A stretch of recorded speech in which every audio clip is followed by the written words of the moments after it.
மாலத்தீவில் இருந்து கிளம்பியவர்கள் சரியாக 2.5 மணி நேர பயணத்தில் சென்னை ஏர்போர்ட் வந்து சேர்ந்தனர்.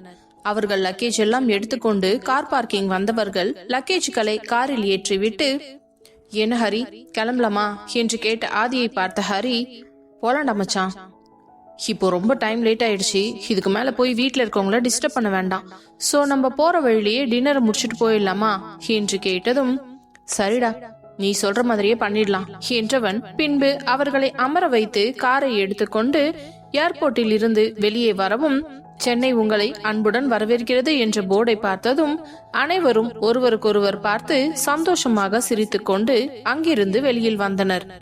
பிறகு வரும் வழியிலேயே ஒரு ரெஸ்டாரண்ட் சென்றவர்கள் தங்களுக்கு பிடித்தமான இரவு உணவுகளை எல்லாம் ஆர்டர் செய்து சந்தோஷமாக சாப்பிட்டு முடிக்கவும் நால்வரின் முகத்திலுமே மிகவும் அலுப்பு தெரிந்தது.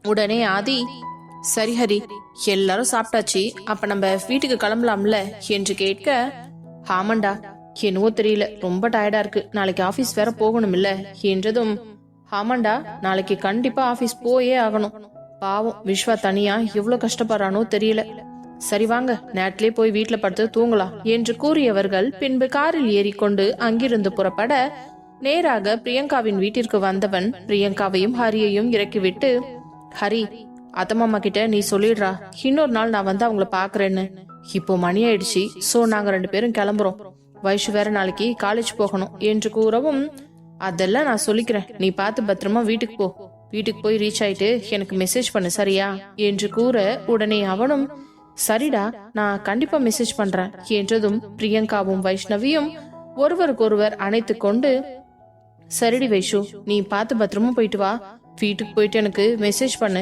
என்று கூறினாள்.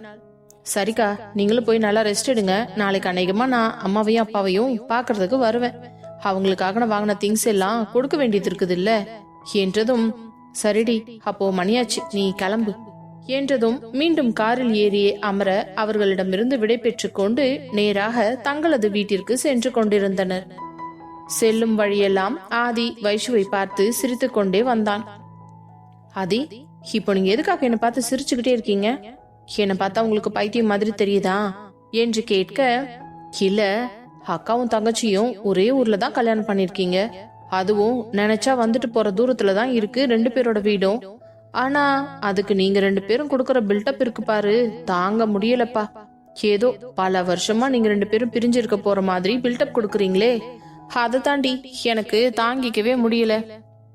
ஏன் ஆதி, உங்களுக்கு பொறாமையா இருக்கா? நான் என் அக்கா கூட சந்தோஷமா இருக்கிறது உங்களுக்கு பொறுக்கலையா?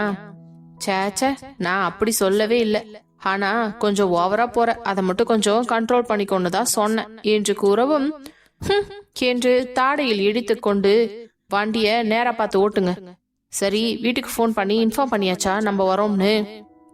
தெரியும்டி, நான் சென்னை ஏர்போர்ட்ல வந்து ரீச் ஆன உடனேவே அம்மாவுக்கு கால் பண்ணி சொல்லிட்டேன். எப்பதான் ஆதி, எனக்கே தெரியாம இதெல்லாம் நடக்குது, இந்த வேலையெல்லாம் நீங்க எப்பதான் பாக்குறீங்க? ரெஸ்ட் ரூம் போனல்லடி, அப்பதான் அம்மா கிட்ட கால் பண்ணி விஷயத்த சொன்னேன், அவங்களும் சரி வாப்பா நான் வெயிட் பண்றேன்னு சொல்லியிருக்காங்க.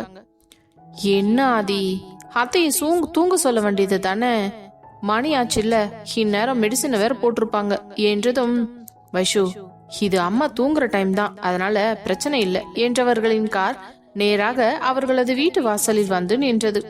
ஹாரன் சத்தம் கேட்டவுடன் உடனே வேகமாக வெளியே ஓடி வந்த கௌதமியும் கண்மணியும் இவர்களை பார்த்தவுடன் மகிழ்ச்சி அடைந்தனர். ஹாதி, வைஷு வாங்க வாங்க என்று அழைக்க உடனே வைஷு ஓடி சென்று கண்மணியை அணைத்துக் கொண்டாள். பின்பு கௌதமியை அணைத்துக் கொண்டு இருவர் காலிலும் விழுந்து ஆசீர்வாதம் வாங்கினாள். நல்லா இருமா, அப்புறம் ட்ரிப் எல்லாம் நல்லா என்ஜாய் பண்ணியா? ஆமாத்த, சான்ஸே கிடையாது, செம்மையா இருந்துச்சு தெரியுமா? சரி சரி, ஃபர்ஸ்ட் உள்ள வாங்க, நம்ம உள்ள போய் பேசிக்கலாம் என்றவர் அவர்கள் வீட்டில் வேலை செய்யும் பணியாளை அழைத்து, இங்க பாருங்க, இவங்க 2 பேரோட லக்கேஜையும் ரூம்ல கொண்டு போய் வச்சிருங்க என்றதும், ஓகே மேடம், கண்டிப்பா என்றவர்கள் டிக்கி ஓபன் செய்து அவர்களுடைய லக்கேஜ்கள், அவர்கள் வாங்கி வந்திருந்த பொருட்கள் என்று அனைத்தையும் தூக்கி கொண்டு மேலே அவர்களது அறையில் வைத்துவிட்டு வந்தனர். சரி, நீங்க எல்லாரும் போய் படுங்க, மணியாச்சு என்று அவர்களை அனுப்பி வைத்தவர், ஹாதி, வைஷு, நீங்க 2 பேரும் சாப்பிடுறீங்களா? இல்லத்த, நாங்க வரும்போதே டிஃபன் சாப்பிட்டுட்டு தான் வந்தோம், இந்த டைம்ல உங்களுக்கு எதுக்கு கஷ்டம் கொடுக்கணும்னு தான் வெளியிலேயே முடிச்சிட்டோம். என்னம்மா இதுல என்ன கஷ்டம் இருக்கு சொல்லு? 2-3 நாள் கழிச்சு பிள்ளைங்க வீட்டுக்கு வந்து சாப்பிட போறீங்க. உங்களுக்காக நான் எதுவும் ரெடி பண்ண மாட்டேனா என்ன? இருக்கட்டும் அத்தை, பரவாயில்ல. சரி சரி, வந்ததே ரொம்ப லேட் ஆயிடுச்சு. நீங்க போய் உங்க ரூம்ல ரெஸ்ட் எடுத்துக்கோங்க. எதா இருந்தாலும் நம்ம நாளைக்கு காலையில பேசிக்கலாம். அப்புறம் வைஷு, நீ நாளைக்கு காலேஜ் போறியா? ஆமா அத்தை, கண்டிப்பா போய் ஆகணும். சரிம்மா, அப்ப சீக்கிரம் போய் பாடு. ஹாதி நீ? ஆமாமா, நாளைக்கு கண்டிப்பா நான் ஆபீஸ் போயே ஆகணும். சரிப்பா என்று அவர்களிடமிருந்து விடை பெற்ற கண்மணியும் கௌதமியும் அவர்களது அறைக்குள் செல்ல, உடனே வைஷ்ணவியை அழைத்துக் கொண்டு ஆதி அவர்களுடைய அறைக்கு சென்றான். வைஷு, போய் ஃப்ரெஷ் அப் ஆகிறதா இருந்தா சீக்கிரம் போயிட்டு வந்து படுடி, காலையில காலேஜ் போகணும் இல்ல? ஆமா ஆதி, எனக்கு செம்ம டயர்டா இருக்கு, என்னால சுத்தமா முடியல என்றவள் குளியலறைக்குள் புகுந்து ஃப்ரெஷ்ஷாக குளித்து முடித்து விட்டு வந்து வரவும், உடனே ஆதி சென்று அவனும் குளித்துவிட்டு வேறு ஆடையை மாற்றிக்கொண்டு வந்து மெத்தையில் படுத்தார்கள். உடனே ஆதி வைஷு என்று அழைக்க, என்ன ஆதி, இப்போ அவசியம் தூங்கித்தான் ஆகணுமாடி என்றதும், பிச்சு புடுவேன், மரியாதை படுத்து தூங்குங்க. என்னடி மரியாதை அது இதுன்னு சொல்லி திட்டுற? ஆமா, இவ்ளோ நேரம் டயர்டா இருக்கு அப்படி இப்படின்னு கம்பி கட்டுற கதையெல்லாம் சொல்லிட்டு இப்போ அவசியம் தூங்கணுமான்னு கேக்குறீங்க? எனக்கு நாளைக்கு காலேஜ் போகணும். என்னால எல்லாம் இனி ஒரு நிமிஷம் கூட முழிக்க முடியாது. அதையும் மீறி நீங்க ஏதாவது பண்ணீங்க அவ்வளவுதான், சொல்லிட்டேன் என்று அவள் மிரட்டியதும், சரிடி, நான் சும்மா விளையாட்டுக்கு தான் கேட்டேன்.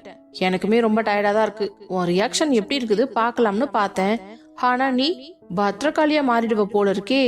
உன்கிட்ட கொஞ்சம் ஜாக்கிரதையா தான் இருக்கணும். இல்லாட்டினா வேல்கம்பை எடுத்து ஒரே குத்தா குத்திடுவ போல இருக்குதே. அந்த பயம் இருக்கணும். பேசாம படுங்க என்றதும் அவள் மேல் கையை போட்டு அணைக்க பார்க்க, ஹாதி, இவ்ளோ நேரமா கிளிப்புலிக்கு சொல்ற மாதிரி தானே சொல்லிட்டு இருக்கேன். இப்ப நீங்க என்ன பண்ணிக்கிட்டு இருக்கீங்க? நான் ஒன்னும் பண்ணலடி, சும்மா உன்னை இருக்கமா புடிச்சிட்டு படுத்து தூங்க போறேன், அவ்வளவுதான். அவ்வளவுதானே? சரி சரி என்றவள் அவனை அணைத்து கொண்டு படுக்க, கொஞ்சம் கூட ஃபேஸ்ல ஒரு ரொமான்டிக்கே இல்ல. சிடு சிடுன்னு மூஞ்சிய வச்சிருக்கா. இப்படி இருந்தா எப்படி நிம்மதியா தூக்கம் வரும் என்றதும், அதெல்லாம் கண்ண மூடி தூங்கினா தானா வரும். வந்துட்டாரு சும்மா கதை சொல்லிக்கிட்டு என்று அவன் மார்புக்குள் தன் தலையை புகுத்தி கொண்டு படுத்து கொண்டிருந்தவள் சிறிது நேரத்திலேயே உறங்கிவிட்டாள். அவளுடைய மூச்சு காற்று சீரான வேகத்தில் வருவதை பார்த்த ஆதி, இவளால மட்டும் எப்படிதான் இப்படி சட்டு சட்டுன்னு தூங்க முடியுதோ என்றவன் அவள் நெற்றியில் தன் தாடையை பதித்து கொண்டு அவளுடைய உடல் தந்த சூட்டில் கதகதவென்று அப்படியே தூங்கிவிட்டான். அடுத்த நாள் காலை எழுந்தவர்கள் காலேஜிற்கும் ஆபீஸிற்கும் தயாராகி கீழே இறங்கி வந்ததும் அனைவருடன் சேர்ந்து ஒன்றாக அமர்ந்து சாப்பிட, அப்பொழுது கண்மணி, வைஷு, இந்த ட்ரிப் உனக்கு ரொம்ப பிடிச்சிருந்துச்சாமா? ஆமாத்த, சான்ஸே இல்ல. எப்படி இருந்துச்சு தெரியுமா? அங்க என்ன எல்லாம் இருந்துச்சு, அதை விட அந்த ரூம்ல எப்படி இருந்துச்சு தெரியுமா என்று பெரிய நீளமான லிஸ்டை ஒன்று விடாமல் அவள் கூறிக்கொண்டிருக்க, அதே நேரம் யசோதா, இது முன்ன பின்ன போயிருந்தா தெரிஞ்சிருக்கும், இப்பதான் ஃபர்ஸ்ட் டைம் போயிருக்குது போல, அதான் இப்படி அதிசயமா பேசிக்கிட்டு இருக்குது என்றதும், உடனே ஆதி, இனஃப் அத்த, உங்களுக்கு அவ்வளவுதான் மரியாதை. இன்னொரு வாட்டி என் பொண்டாட்டி அது இதுன்னு பேசுற வேலை வச்சுக்கிட்டீங்க, பேசுறதுக்கு நாக்கு இருக்காது என்றதும் யசோதாவிற்கு பக்கென்று ஆகிவிட்டது. ஏண்டி, உன் வாயை வச்சுட்டு சும்மாவே இருக்க மாட்டியா? எப்ப பார்த்தாலும் ஏன் யார்கிட்டயாவது உரண்டை எடுத்துக்கிட்டே இருக்க?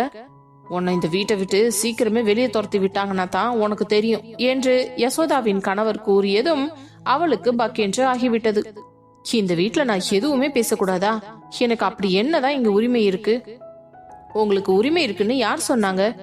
இஷ்டம் இருந்தா இருங்க, இல்லனா இப்பவே கிளம்பி வெளியில போங்க என்று ஆதி கோபமாக கூற, உடனே யசோதாவிற்கு இப்பொழுது உண்மையாலுமே ஹார்ட் அட்டாக் வருவது போல ஆகிவிட்டது. இதுக்கு மேல் இவனிடம் பேசினால் வேலைக்கே ஆகாது என்று நினைத்தவர் தலையை குனிந்து கொண்டு அமைதியாக சாப்பிட்டுக் கொண்டிருக்க, அம்மா, உங்ககிட்ட எத்தனை டைம் சொல்றது, இவங்கள நாங்க சாப்பிட்ற டைம்க்கு இங்க உட்கார வைக்காதீங்கன்னு. ஒண்ணு பிஃபோரா வந்து சாப்பிட்டு போக சொல்லுங்க, அப்படி இல்லனா நாங்க சாப்பிட்டு கிளம்புனதுக்கு அப்புறமா சாப்பிட சொல்லுங்க. இன்னொரு டைம் நாங்க சாப்பிடும் போது இவங்க இந்த டேபிள்ல வந்து உட்கார்ந்தாங்கன்னா நான் மனுஷனாவே இருக்க மாட்டேன் என்று பல்லை கடித்து கொண்டு கூற, உடனே யசோதா வேகமாக எழுந்து கையை கழுவி விட்டு அறைக்குள் சென்று விட்டார். ஆனால் யசோதாவின் கணவர் மட்டும் ஆதியை பாவமாக பார்த்து கொண்டிருக்க, சாரி மாமா, நான் உங்களை எதுவும் சொல்லல.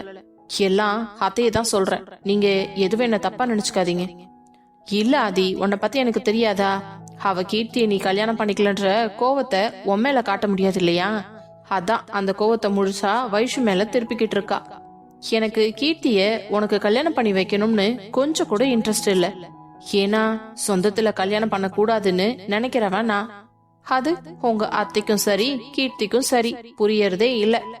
அதனாலதான் நான் அவங்கள எதுவுமே கேட்டுக்கிறதும் இல்ல. அப்படியே தண்ணி தெளிச்சு விட்டுட்டேன் என்றதும், சரி மாமா, நான் அவங்கள மட்டும்தான் பேசுறேன். நீங்க என்ன எதுவும் தப்பா நினைச்சுக்காதீங்க. நான் இப்படி பேசலன்னா அவங்க இன்னும் ஓவரா தான் ஆட்டம் போட்டுட்டு இருப்பாங்க. புரியுது ஆதி எனக்கு. நீ இவ்வளவு தூரம் எடுத்து சொல்லணும்லாம் அவசியமே இல்ல. வைஷு, அவ பேசினதுக்காக நான் உன்கிட்ட மன்னிப்பு கேட்டுக்கிறேம்மா. நீங்க 2 பேரும் சந்தோஷமா இருங்க, எனக்கு அது போதும் என்று சாப்பாட்டில் கையை கழுவி விட்டு எழுந்து சென்றார். அதை பார்த்த வைஷ்ணவிக்கு மிகவும் சங்கடமாக இருந்தது. என்ன ஆதி, அவங்க மட்டும் தனியா இருக்கும்போது திட்டியிருந்தா பரவாயில்ல, அங்கிளும் கூட இருக்கும்போது இப்படி திட்டிட்டீங்க. அவரு ரொம்ப ஹர்ட் ஆயிட்டாருன்னு நினைக்கிறேன். அவரு ஹர்ட் எல்லாம் ஆகல வைஷு, ரொம்ப சந்தோஷம்தான் படுவாரு. உனக்கு தெரியாது, அவர் பொண்டாட்டிய இப்படி எல்லாம் கேள்வி கேட்க முடியலன்னு அவருக்கு உள்ளுக்குள்ளேயே எவ்வளவு வேதனை இருந்திருக்கும் தெரியுமா?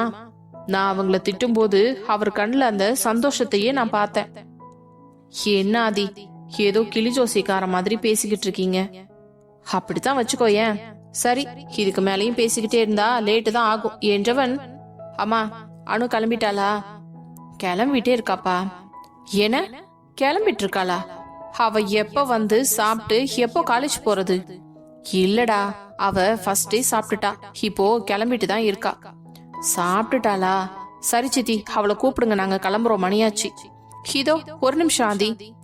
அனு சீக்கிரம் வா, காலேஜுக்கு மணி ஆயிடுச்சு என்று அழைக்க, இதோ வந்துட்டேமா என்று வேகமாக வெளியே வர ஆதியை பார்த்தவளுக்கு பதட்டமாகிவிட்டது. இருந்தாலும் தன்னை சமாதானப்படுத்தி கொண்டு மெதுவாக அவன் அருகே வந்து, அண்ணா எப்ப வந்தீங்க? அண்ணி நல்லா இருக்கீங்களா என்று அவள் கேட்ட தோரணையிலேயே எதுவும் சரியில்லை என்று வைஷ்ணவிக்கு தெரிந்துவிட்டது. உடனே ஆதி, என்னன்னு உனக்கு ஏதாவது உடம்பு சரியில்லையா? ஏன்னு அப்படி கேக்குறீங்க? இல்ல, 2-3 நாள் கழிச்சு என்ன பாத்திருக்க, இந்நேரம் ஓடி வந்து பாசமா கட்டி பிடிச்சிருப்பியே, எனக்கு என்னவோ தூரமா நின்னு பேசிக்கிட்டு இருக்க. அதெல்லாம் ஒண்ணும் இல்லனா, நீங்க ஊர்ல இருந்து வந்தீங்கல்ல, டயர்டா இருப்பீங்க, அதான் உங்களை டிஸ்டர்ப் பண்ண வேண்டாம்னு சொல்லிட்டு அமைதியா இருக்கேன்.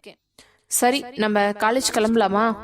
போலாம்னா என்றவள் வேகமாக உள்ளே சென்று தனது காலேஜ் பையை எடுத்துக்கொண்டு வரவும், பின்பு வைஷுவை பார்த்தவன், சரி வைஷு வாங்க கிளம்பலாம் என்று அவர்களை அழைத்துக் கொண்டு காரில் ஏற்றி வேகமாக கல்லூரிக்கு புறப்பட்டு வந்து கொண்டிருந்தான்.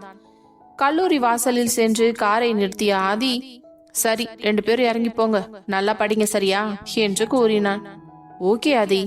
சரிங்கண்ணா என்று தெளிவில்லாமல் பதில் கூறிய அனு காரில் இருந்து இறங்கி வைஷுவிடன் உள்ளே செல்ல, அதே நேரம் கவிதா அப்பொழுதுதான் காலேஜுக்குள் நுழைந்தாள். அவளை பார்த்த வைஷு, ஹாய் கவி, என்னடி எப்பவுமே எங்களுக்கு முன்னாடி வந்துருவ, எனக்கு இப்பதான் வர? அதெல்லாம் ஒண்ணும் இல்லடி. சரி, ஏன் உன் முகம் இவ்ளோ டல்லா இருக்கு? ஏதாவது உடம்பு சரியில்லையா?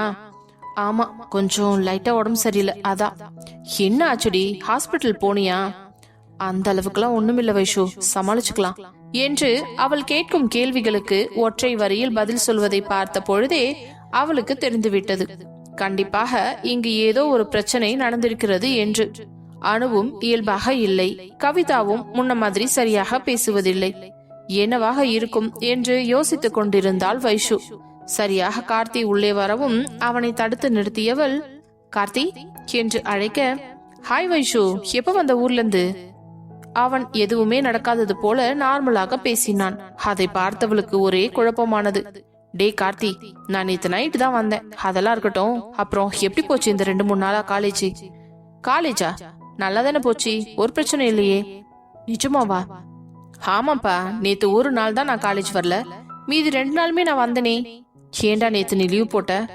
அதுவா, கொஞ்சம் தலைவலியா இருந்துச்சு, அதான் வரல. ஏண்டா தலைவலிக்கெல்லாம் காலேஜ் லீவ் போடுவியா? பயங்கர தலைவலிப்பா, என்னால சுத்தமா முடியல என்றவன் அணுவை பார்த்து தலையை கீழே குனிந்து கொண்டான். அணுவுக்கு கார்த்தியை பார்த்தவுடன் மனதுக்குள் பட்டாம்பூச்சி பறப்பது போன்ற ஒரு உணர்வு தோன்றியது. அதே நேரம் இதையெல்லாம் நின்று பார்த்து கொண்டிருந்த ஆதி கவிதாவை பார்த்ததும் அவனுக்கு ஏதோ ஒன்று சரியில்லை என்று தோன்றியது. அதே நேரம் விஸ்வாவிடமிருந்து அவனுக்கு போன் வரவும் அதை போனை அட்டன் செய்தவன், ஹலோ விஸ்வா, சொல்லுடா. ஆதி, எங்க இருக்க? இதோ வைஷு காலேஜ் முன்னாடிதான் இருக்கேன். என்ன, வைஷு காலேஜ் முன்னாடிதான் இருக்கியா? சரி, நீ எப்போ ஆபீஸ் கிளம்பி வருவ? இதோ அவளை இறக்கி விட்டாச்சுடா, நேரா ஆபீஸ்க்கு வர வேண்டியதுதான். சரி வாடா, கொஞ்சம் முக்கியமான வேலையெல்லாம் இருக்கு, நீ வரட்டும்னு தான் நான் பெண்டிங்ல வச்சிருக்கேன். சரி சரி, இதோ வர இரு என்றவன் போனை எடுத்து வைத்து விட்டு பின்பு ஹாரனை அடிக்க வைஷு திரும்பி பார்த்ததும் ஓகே பாய் என்று ஆதி கை காட்ட உடனே அனுவும் வைஷுவும் கை காட்டினர்.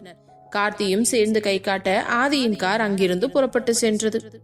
சரி வாங்க எல்லாரும் உள்ள போலாம் என்று உள்ளே நுழைய அனு, அண்ணி நீங்க உங்க கிளாஸ் ரூம் போங்க, நான் என் கிளாஸ் ரூமுக்கு போறேன் சரியா என்றதும், சரி அனு, ஏதாச்சும் ப்ராப்ளம் இருந்துச்சுன்னா எனக்கு கால் பண்ணு. ஓகே அண்ணி. கவி, நான் வரேன் என்று அவளிடம் மட்டும் அழுத்தமாக கூறினாள். உடனே கவிதா, அனு கவனமா இரு, ஜாக்கிரதை. ஓகே கவி, புரியுது என்று அவள் உள்ளே செல்லவும் உடனே கவிதாவை தடுத்து நிறுத்தியவள், கவி இங்க என்ன தாண்டி நடக்குது? எனக்கு ஒண்ணுமே புரியல. முன்ன மாதிரி இல்ல அனு. இந்நேரத்துக்கு நாங்க ஊர்ல இருந்து வந்ததுக்கு எங்களை ஓடி வந்து கட்டிப்புடிச்சு எவ்வளவு சந்தோஷப்பட்டிருப்பா. ஆனா கேஷுவலா பேசிட்டு இருக்கா. அதுவே எனக்கு டவுட்டா இருந்துச்சு. இங்க வந்தா நீயும் மூஞ்சியே இப்படி வச்சிருக்க, கேட்டா உடம்பு சரியில்லைன்னு சொல்ற, கேக்குற கேள்விக்கு ஒரு வரியில மட்டும் பதில் சொல்ற. என் கவி இப்படி பேச மாட்டான்னு எனக்கு தெரியாதா என்று கேட்கவும் உடனே கார்த்தி குழப்பமாக, என்ன விஷயம் சொல்ற, எனக்கு இங்க ஒண்ணுமே புரியலையே என்றதும் கவியை பார்த்து அவள் தோள்களை பிடித்து உலுக்கியவள், கவி என் மேல ப்ராமிஸ், என்ன பிரச்சனை, ஏதா இருந்தாலும் சொல்லுடி என்று அவளை உலுக்கவும் உடனே வைஷு என்று அவளை கட்டி அணைத்துக் கொண்டு தேம்பி தேம்பி அழத் தொடங்கினாள். கவி எனக்கு ரொம்ப பயமா இருக்கு என்றவளை அழைத்து கொண்டு ஒரு ஓரமாக சென்று அமர்ந்தவள், என்ன நடந்துச்சு பிளீஸ் என்கிட்ட சொல்லுடி என்றதும் அவள் அழுது கொண்டே நேற்று நடந்த அனைத்து விஷயங்களையும் வைஷுவிடம் கூற கார்த்திக்கு பயங்கரமான கோபம் வந்தது. என்ன கவினி, நேத்து இவ்ளோ பிரச்சனை நடந்திருக்கு, என்கிட்ட ஒரு வார்த்தை சொல்லணும்னு தோணலையா உனக்கு? இல்லடா, நீ வந்திருப்பேன்னு தான் உன்னை கூப்பிட சொன்னேன். ஆனா நேத்து நீ காலேஜுக்கு வரலன்னு உனக்கு எங்கெல்லாம் தேடினா தெரியுமா அனு? எங்க 2 பேருக்கும் ரொம்ப பயமாயிடுச்சு. நல்ல வேளை விஸ்வா மட்டும் வந்து எங்களை காப்பாத்தலனா எங்களோட மானமே காத்துல போயிருக்கும்டா. இன்னைக்கு நான் உயிரோட இருந்திருப்பேனான்னு கேட்டா சத்தியமா இல்ல என்று கலங்கிய தோழியை பார்த்து இருவரது கண்களும் கலங்க ஆரம்பித்தது. கவி பிளீஸ் அழுவாதடி. ஏண்டி நீ எனக்கு இந்த விஷயத்த போன் பண்ணி சொல்லல? எப்படிடி, நீ ஏன் ஹனிமூனுக்காக சந்தோஷமா போயிருக்க, உன்கிட்ட போய் இப்படி ஒரு பிரச்சனைன்னு சொன்னா ஆதி அதுக்கப்புறம் என்ன பண்ணுவார்னு எனக்கு தெரியாதா என்றதும், இப்போ மட்டும் என்னடி, அவர் காதுக்கு இந்த விஷயம் தெரிஞ்சதுன்னா என்ன நடக்க போகுதோ தெரியல. கவி உனக்கு அணுவுக்கும் எதுவும் ஆகல இல்ல? இல்லடி, நல்ல நேரத்துல விஸ்வா வந்து எங்களை காப்பாத்திட்டாரு. அவர் மட்டும் சரியான நேரத்துக்கு வரலனா சத்தியமா நான் இன்னைக்கு உயிரோடவே இருந்திருக்க மாட்டேன் என்று குலுங்கி குலுங்கி அழுதாள். அவளை ஆறுதலாக அணைத்து கொண்ட வைஷு, கவி பிளீஸ் அழுவாதடி, எனக்கு இதெல்லாம் கேட்கவே ரொம்ப கஷ்டமா இருக்கு தெரியுமா? எனக்கு உன்னை நினைச்சா ரொம்ப பெருமையா இருக்குதுடி. நான் உன்கிட்ட கேட்டுக்கிட்டேன்ற ஒரே வார்த்தைக்காக அவனுக்கு ஹெல்ப் பண்ண போய் கடைசியில நீ சிக்கல்ல மாட்டிக்கிட்டேடி. அணுவை பாத்துக்கொன்னு உன்கிட்ட சொன்னேனே தவிர நீயும் பத்திரமா இருன்னு ஒரு வார்த்தை கூட உன்கிட்ட சொல்லாம போயிட்டேன் பாரு. எனக்கே என்ன நினைச்சா ரொம்ப கேவலமா இருக்குடி என்று அவள் கூறவும், பிளீஸ் வைஷு அப்படியெல்லாம் பேசாத. அணு இடத்துல வேற யாரு இருந்திருந்தாலும் நான் இப்படித்தான் பண்ணியிருப்பேன். நீ அப்படியெல்லாம் கில்ட்டி ஃபீல் பண்ணாத என்றதும் கார்த்தி, அவனுங்களுக்கு எவ்வளவு திமிர் இருந்தா பொம்பளை பிள்ளைங்க கிட்ட போய் இப்படி நடந்திருப்பானுங்க, அவனுக்குள்ள என்ன பண்றேன்னு பாரு என்று அங்கிருந்து புறப்பட அதே நேரம் கவிதா வேகமாக வந்து கார்த்தியின் கையை பிடித்து இழுத்து, கார்த்தி பிளீஸ் இதுக்கு மேல பிரச்சனை வேணாம்டா, என்னால எந்த அசிங்கத்தையும் தாங்க முடியாது. நேத்து விஸ்வா அவனுங்க 5 பேத்தையும் அடிச்சு துவைச்சு எடுத்துட்டாரு. அதுல அடிச்சு புடிச்சு ஓடனவனுங்க தான். கண்டிப்பா இனிமே நம்ம கிட்ட பிரச்சனையே வச்சுக்க மாட்டானுங்கடா. இருந்தாலும் எனக்கு மனசு ஆறல கவி. அணுகிட்டையும் உன்கிட்டையும் இவ்ளோ பண்ணிருக்கானுங்க. நான் ஏன் தான் நேத்து லீவ் போட்டேன்னு எம்எல்ஏ எனக்கு கோபமா வருது கவி. நான் மட்டும் இருந்திருந்தா உங்க 2 பேருக்கும் இப்படி ஒரு நிலைமைய வர விட்டுருக்கவே மாட்டேன். தெரியும் கார்த்தி, பிளீஸ் நீ கொஞ்சம் எமோஷன் ஆகாத, இவ்ளோ டென்ஷன் எடுத்துக்காத பிளீஸ் என்று இவர்கள் பேசிக் கொண்டிருக்க அதே நேரம் காலேஜ் மணி அடித்தது. வைஷு கண் கலங்கி அமர்ந்திருக்க அப்பொழுது கவிதா, வைஷு ப்ளீஸ், நீ எதை நினைச்சும் வருத்தப்படாத, வாடி. இல்லடி, இங்க இவ்ளோ பிரச்சனை நடந்திருக்கு, இது எதுவுமே தெரியாம நான் பாட்டு ஜாலியா இருந்திருக்கேன் பாரு. இல்லடி, ஆதிக்கு தெரிஞ்சா எந்த மாதிரி பிரச்சனை எல்லாம் வரும்னு தெரிஞ்சுதான் நாங்க சொல்லாம விட்டுட்டோம். இப்ப மட்டும் என்னடி ஆதிக்கு இந்த விஷயம் தெரியாம இருக்கும்னு நினைச்சிட்டு இருக்கியா? விஸ்வா அண்ணா கண்டிப்பா ஆதிக்கிட்ட சொல்லாம இருக்கவே மாட்டாங்க. இன்னைக்கு என்ன எல்லாம் பிரச்சனையாக போகுதோ தெரியல என்று கவலையுடன் கூறிய வைஷுவை சமாதானப்படுத்தி கார்த்தியும் கவிதாவும் அவர்களது கிளாஸ் ரூமிற்கு அழைத்து சென்றனர். காலேஜ் முழுவதும் நேற்று நடந்த சம்பவத்தை பற்றியே பேசிக் கொண்டிருக்க அப்பொழுது ஒரு 2-3 ஆண்கள் குழுவாக நின்று பேசிக் கொண்டிருந்தனர். டேய் மச்சான், நேத்து வந்து ஒருத்தர் அடிச்சாரு இல்ல, அவர் அடிச்ச அடியில இன்னைக்கு அந்த 5 பேரும் காலேஜுக்கே வரலடா, பயந்தடிச்சு ஓடிட்டானுங்கன்னு நினைக்கிறேன் என்றதும் இன்னொருவன், அந்த 5 பேரும் அடிச்சு பிடிச்சு ஓடுவானுங்க தான், ஆனா அடுத்த நாளே பாம்பு மாதிரி பழி வாங்கறதுக்கு வருவாங்க. இன்னைக்கு என்னெல்லாம் 7:30 கூட்ட போறாங்களோ என்று தெரியல. அவர்கள் பேசிக் கொண்டிருக்க வைஷுவிற்கும் கவிக்கும் அணுவிற்கும் சாப்பிடவே தோன்றவில்லை. ஏதோ பேருக்கு சாப்பிட வேண்டுமே என்று சாப்பிட்டு விட்டு மீண்டும் தங்களது கிளாஸ் ரூமிற்குள் சென்று விட்டனர். அதே நேரம் மாலை ஆதி, ஹரி, விஸ்வா மூவரும் பேசிக் கொண்டிருக்க அப்பொழுது மணியை பார்த்தவன், சரிடா மச்சான், இன்னைக்கு வேலையெல்லாம் சீக்கிரம் முடிஞ்சிடுச்சு, நானே போய் வைஷுவை பிக்கப் பண்ண போறேன் என்றதும் ஹரி, சரிடா மச்சான், அப்ப நீ கிளம்பு, நானும் கிளம்புறேன். விஸ்வா, நீ வரியாடா போலாம்? இல்ல ஹரி, நீ வீட்டுக்கு போ, நான் பின்னாடியே வந்துடுறேன் என்று கூறவும், ஏண்டா வேற எங்கேயாவது போற வேலை இருக்கா? இல்லடா, நான் ஆதிக்கிட்ட ஒரு முக்கியமான விஷயம் பேசணும். அவன்கிட்ட இந்த விஷயத்தை சொல்லாம மறைக்க எனக்கு மனசே வரமாட்டேங்குது. காலையில இருந்து அவன் கண்ணை பார்த்து என்னால பேசவே முடியல.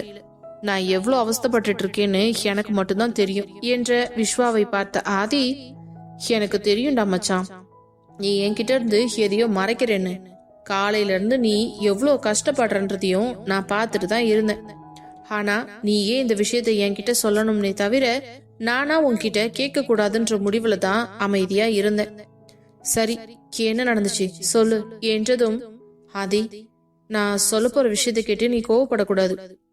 நீ ஃபர்ஸ்ட் விஷயத்த சொல்றா, அதுக்கப்புறம் கோவப்படலாமா வேண்டாமான்னு நான் முடிவு பண்ணிக்கிறேன் என்று அவன் கூறியதும், நேற்று அனு போன் பண்ணி பிரச்சனை என்று கூப்பிட்டது முதல் கவிதாவிற்கு நடந்த அவமானம், தான் சென்று அவர்கள் இருவர்களையும் காப்பாற்றி கூட்டிவிட்டு வந்தது வரை அனைத்தையும் ஒன்று விடாமல் ஆதியிடம் சொல்லி முடித்தான். அதை கேட்ட ஆதிக்கு கைகளில் எல்லாம் நரம்பு முறுக்கேற, கண்கள் எல்லாம் சிவக்க, எவ்வளவு தைரியம் இருந்தா என் தங்கச்சி மேல கை வச்சிருப்பானுங்க. அவளுக்கு ஹெல்ப் பண்ண போய் கவிதாவுக்கு இந்த நிலைமையா? கவிதாவும் என்னோட தங்கச்சி மாதிரி தான்.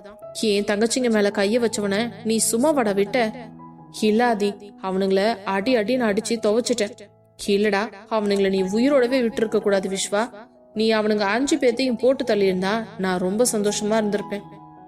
இல்லாதி, காலேஜ்குள்ளயா இருந்துச்சு, வெளியில இருந்தா அவனுங்கள மட்டையாக்கி இருப்பேன். காலேஜ்குள்ள அப்படி ஏதாவது நடந்துச்சுன்னா அது வைஷு, கவி, அனு 3 பேருக்கு தான் பிரச்சனையாகும். அதனாலதான் அமைதியா வந்துட்டேன் என்று கூறவும் ஆதி வேகமாக எழுந்து வெளியே வர, ஆதி எங்கடா போற? அதான் சொன்னேனே காலேஜுக்கு போறேன்னு. இப்ப அவனுங்க அங்க இருக்க மாட்டானுங்கடா. அப்படி மட்டும் இருந்திருந்தா இந்நேரம் எனக்கு ஏதாவது தகவல் வந்திருக்கும் என்று கூறவும், இருக்கட்டும் விஸ்வா, நான் கிளம்புறேன் என்றதும் உடனே ஹரி, ஆதி நானும் வரேன்டா. இல்ல ஹரி, வேண்டாம், நீ வீட்டுக்கு கிளம்பு என்றதும் உடனே விஸ்வா, ஆதி நான் மட்டுமாவது வரேனே, எனக்கு கவிய பார்க்கணும் போல இருக்குதுடா. சரி வா என்று விஸ்வாவை மட்டும் அழைத்து கொண்டு வேகமாக காரை எடுத்தவன் நேராக வைஷுவின் காலேஜிற்கு சென்றான். போகும் வழியெல்லாம் கார் மிகவும் ஸ்பீடாக செல்ல ஆதியின் கோபத்தை கண்டு விஸ்வாவே ஒரு கணம் பதறிவிட்டான். அதே நேரம் கல்லூரி மணி அடிக்கவும் அனைவரும் வீட்டிற்கு செல்லலாம் என்று வெளியில் வர அனு, கவிதா, வைஷு, கார்த்திக் என 4 வெளியே வந்தனர். அப்பொழுது கார்த்திக், சரி நீங்க 3 பேரும் வீட்டுக்கு கிளம்பிடுவீங்களா? ஆமா கார்த்தி, கொஞ்ச நேரத்துல டிரைவர் அண்ணா வந்துருவாருன்னு நினைக்கிறேன், நாங்க அவர் கூட கிளம்பி போறோம். ஒன்னும் பிரச்சனை இல்லை என்று கூற, சரிப்பா, இருந்தாலும் எனக்கு உங்களை தனியா விட்டுட்டு போறதுக்கு மனசு இல்ல, உங்க டிரைவர் வந்ததுக்கு அப்புறம் உங்களை அனுப்பிட்டே நான் கிளம்புறேன் என்றதும் அவர்களுக்கும் அது சரி என்று தோன்றியது. கார்த்தி இருந்தால் நன்றாக இருங்கும் என்று நினைத்து கொண்டிருக்க அதே நேரம் அந்த 5 மீண்டும் கல்லூரி வாசலில் வந்து கொலை வெறியோடு நின்று கொண்டிருந்தனர். அப்பொழுது கவிதாவை பார்த்தவன், ஏண்டி உனக்கு எவ்வளவு ஒரு திமிரு இருந்தா நேத்து எவனையோ போன் பண்ணி வர சொல்லி என்னை இவ்ளோ அடி கொடுத்து அனுப்பியிருப்ப. இந்த காலேஜ்ல நாங்க எவ்வளவு கெத்தா சுத்திட்டு இருந்தோம், எங்களை இப்ப அசிங்கப்பட வச்சிட்டீங்கல்ல, உங்களை இப்ப என்ன பண்றேன்னு பாருங்க, எங்க அவ என்றதும் கார்த்தி பின்னால் ஒளிந்து கொண்டிருந்த அனு மெதுவாக எட்டி பார்க்க, உடனே கார்த்தி, ஏண்டா உங்களுக்கெல்லாம் அறிவில்ல, பொம்பளை பிள்ளைங்க கிட்ட இப்படித்தான் கொஞ்சம் கூட ஒரு நாகரிகம் இல்லாம நடந்துப்பீங்களா? பொண்ணுக்கு மேல கை வைக்கிறீங்களே, உங்களுக்கெல்லாம் வெக்கமா இல்ல? டேய் சாம்பார், ஓரமா போடா, வந்துட்டான் பெருசா ஃப்ரெண்டுன்னு சொல்லிட்டு நீ அவளுங்க கூடவே சேர்ந்து சுத்திக்கிட்டு என்னெல்லாம் பண்ணிட்டு இருக்கேன்னு எனக்கு தெரியாதா? சும்மா ஏதாவது பேசுன உன்னை கண்டம் பண்ணிடுவேன் என்றதும் கார்த்தி உடனே வேகமாக சென்று அவன் சட்டையை பிடித்து ஓங்கி மூஞ்சியில் ஒரு குத்து குத்த, அதே நேரம் அனைவரும் சேர்ந்து கார்த்தியை வந்து இறுக்கமாக பிடித்து கொண்டனர். அனு, கவிதா 2 பேரும் பதறி கத்தி கொண்டிருக்க, அதே நேரம் அவர்கள் கிட்டே வந்தவனை வைஷு ஓங்கி பலார் என்று ஒரு அறை விட்டாள். எவ்வளவு திமிரு இருந்தா நீ இந்த மாதிரி எல்லாம் பண்ணுவ?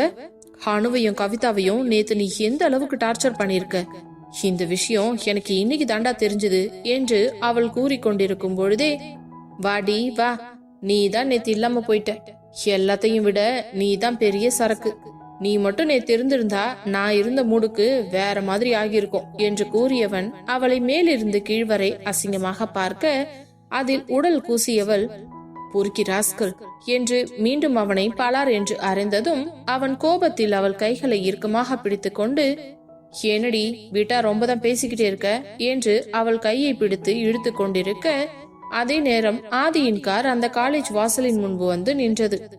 காரை நிறுத்தியவன் வாசலை பார்க்க அங்கே வைஷ்ணவியை ஒருவன் கைப்பிடித்து இழுத்து வம்பு செய்து கொண்டிருந்தான். வைஷு அவனிடமிருந்து கையை பிரிக்க போராடி கொண்டிருந்தாள். அதே நேரம் அவன் வைஷ்ணவியிடம், ஏண்டி திடுதிப்புன்னு நீ அவனையும் கல்யாணம் பண்ணிக்கிட்டு வந்து நிப்ப, நாங்கெல்லாம் வேடிக்கை பார்த்துட்டு இருக்கணுமா? என்னோட மெயின் டார்கெட்டே நீதாண்டி, அதுக்கப்புறம் என்னால காலேஜுக்கு வர முடியல, இல்லனா எப்பவோ உன்னை ஏதாச்சும் பண்ணிருப்பேன் என்று அவன் பேசிக் கொண்டிருந்தவன் அவள் முகத்தில் கை வைக்க போக, அதே நேரம் ஆதி வேகமாக வந்து எட்டி ஒரு உதவிட்டான். அவன் அதே இடத்தில் சுருண்டு கீழே விழ, உடனே விஸ்வா, ஆதி நேத்து இவனுக்கு தான் நம்ம தங்கச்சிக்கிட்ட பிரச்சனை பண்ணது என்று கூறவும், பாக்கி இருந்த 4வரும் ஆதியிடம் சண்டைக்கு வந்தனர். எவ்வளவு திமிர் இருந்தா என் பொண்டாட்டி மேல கை வச்சிருப்ப, இந்த கைதானே என் பொண்டாட்டி கையையும் என் தங்கச்சி கையையும் பிடிச்சது என்று அவன் கையை பிடித்து திருப்ப, கை அங்கேயே உடைந்து விட்டது. அதை பார்த்த 4 பேரும் வேகமாக குடுகுடுவென்று தலை தெறிக்க ஓட, அந்த கை உடைந்தவனும் தத்தி தத்தி தடிமாறிக்கொண்டு ஓடினான். டேய், நீங்க எங்க ஓடினாலும் உன் சாவு என் கையில தாண்டா என்றவன் வைஷ்ணவியிடம் சென்று, வைஷு உனக்கு ஒண்ணு இல்லல்ல என்று கேட்டதுதான் தாமதம். ஆதி என்று இறுக்கமாக அவனை அணைத்து கொண்டவள், நான் ரொம்ப பயந்து போயிட்டேன், இவங்க தான் நேத்து பிரச்சனை பண்ணாங்கன்னு கவி அனு சொன்னதுக்கு அப்புறம் எனக்கு எவ்வளவு கஷ்டமா இருந்துச்சு தெரியுமா? இத நான் உங்ககிட்ட இன்னைக்கு சொல்லியே ஆகணும்னு நினைச்சேன், அதுக்குள்ள இவனுங்க வந்து பிரச்சனை பண்ணதும் எனக்கு ரொம்ப பதட்டமாயிடுச்சு. நல்ல வேலை கரெக்டா இன்னைக்கு நீங்க வந்துட்டீங்க என்று கலங்கிய படியே கூற, உடனே அனுவை பார்த்தவன் அவள் அழுது கொண்டிருக்க அவளை அணைத்து கொண்டு, கவி, அனு எப்படியோ எனக்கு ஒரு தங்கச்சியோ, நீயும் அதே மாதிரிதான், உன் மேல ஒருத்தவன் கை வச்சிருக்கானா அவனை நான் சும்மா விட்டுற மாட்டேன், நீ கவலைப்படாத, அவன் யாரு என்ன ஏதுன்னு நான் கண்டுபிடிச்சு அவனுக்கு நரகம்னா என்னன்னு வாழும்போதே நான் காட்டுறேன் என்று கூறவும், தேங்க்ஸ் ஆதி, தேங்க்யூ சோ மச், நீங்க மட்டும் அப்படி செஞ்சீங்கன்னா முதல்ல சந்தோஷப்படுறது நானா தான் இருப்பேன் என்று கூறவும், உடனே கார்த்தியை பார்த்த ஆதி அவன் தோள்களில் தட்டி கொடுத்து விட்டு, பரவாயில்ல கார்த்தி, உன் ஃப்ரெண்டுக்கு ஒரு பிரச்சனை உடனே நீ முன்ன நின்னு சண்டை போட்ட பாரு, எனக்கு உன்னை நினைச்சு ரொம்ப பெருமையா இருக்கு. எங்களை விட நீ ரொம்ப சின்ன பையன்தான், இருந்தாலும் தைரியமா அவங்களுக்காக நீ வந்த பாரு, ரொம்ப நன்றி. உன்னை நம்பி என் மனைவியையும் தங்கச்சியையும் தாராளமா விட்டுட்டு போலாம் என்று கூறவும், கார்த்திக்கு கண்கள் எல்லாம் கலங்கிவிட்டது. தேங்க்ஸ் ஆதி, தேங்க்யூ சோ மச் என்று அவன் கையை பிடித்து குலுக்கிவிட்டு, சரி நீ வீட்டுக்கு போ, எங்கேயாச்சும் அடிபட்டு இருந்துச்சுன்னா போய் மருந்து போடு என்று கூறவும், சரி நான் கிளம்புறேன், நீங்க இவங்களை பார்த்து பத்திரமா கூட்டிட்டு போங்க என்று கூறிவிட்டு அவன் அங்கிருந்து வண்டியை எடுத்துக்கொண்டு புறப்பட்டு சென்று விட்டான். புறப்படும் போது அனுவை பார்த்து கொண்டே சென்றான். விஸ்வா தயங்கி தயங்கி ஆதியின் பின்னாலேயே நின்று கொண்டிருக்க, உடனே ஆதி, சரி வாங்க வீட்டுக்கு போலாம் என்றவன், டேய் விஸ்வா, அவங்க வீடு எங்க என்ன ஏதுன்னு சீக்கிரம் கண்டுபிடிடா. ஓகே ஆதி, அதெல்லாம் நான் பாத்துக்கிறேன் என்றவன் வைஷு, அனு, கவிதா மூவரையும் பின்னால் அமர வைத்துவிட்டு விஸ்வா முன்னால் அமர காரை ஸ்டார்ட் செய்து ஓட்டி சென்றவன் கவிதாவை அழைத்து சென்று அவள் வீட்டில் விட்டுவிட்டு தங்கள் வீட்டிற்கு புறப்பட்டு போய்க் கொண்டிருக்கும் போதே விஸ்வா, டே மச்சான், என்னை இங்கே இறக்கி விட்டுடா, நான் இங்கிருந்து ஆட்டோ புடிச்சு வீட்டுக்கு போய்க்கிறேன். ஏண்டா, நானே உன்னை டிராப் பண்றேனே. இருக்கட்டும், நீ வைஷுவையும் அனுவையும் வீட்டுக்கு கூட்டிட்டு போ என்றதும் அவன் சொல்வதும் சரி என்று தோன்ற ஒரு ஓரமாக வண்டியை நிறுத்தி அவனை இறக்கிவிட்டு அவர்கள் சென்று விட்டனர். உடனே ஒரு ஆட்டோ பிடித்து தங்களது வீட்டிற்கு சென்று விட்டான் விஸ்வா. ஆதியோ கொலை வெறியில் காரை வேகமாக ஓட்டிக்கொண்டு வர அவனின் கோபத்தை கண்டு அனுவும் வைஷ்ணவியும் அடுத்து என்ன நடக்கப் போகிறதோ என்று பதற்றத்திலேயே உடல் நடுங்கிக் கொண்டிருந்தது. அதே வேகத்துடனே கார் சீறிக்கொண்டு சென்று வீட்டை அடைய காரில் இருந்து இறங்கியவன், வைஷு, அனு, இறங்கி 2 பேரும் உங்க ரூமுக்கு போங்க என்றதும் வைஷு பயந்தபடியே, ஆதி எங்க போறீங்க? வைஷு, உன்னை நான் வீட்டுக்குள்ள போன்னு சொன்னேன், சொல்றது கேக்குதா இல்லையா? நீங்க என்று அவள் ஏதோ பேச வர அவளை எரித்து விடுவது போல முறைத்ததும் அவளுக்கு பயத்தில் தானாகவே அவளது கால்கள் வீட்டிற்கு செல்ல இருவரும் வேகமாக ஓடிச் சென்று அவர்களது அறைக்குள் தஞ்சம் புகுந்தனர். வைஷுவிற்கு ஆதியை நினைத்து மிகவும் கவலையாக இருந்தது. எனக்கு ரொம்ப பயமா இருக்கு கடவுளே, என் புருஷனுக்கு எந்த பிரச்சனையும் வரக்கூடாது என்று கடவுளிடம் வேண்டிக் கொண்டவள் அப்படியே அந்த சோஃபாவில் அமர்ந்து அவனின் வரவுக்காக காத்து கொண்டிருந்தாள்.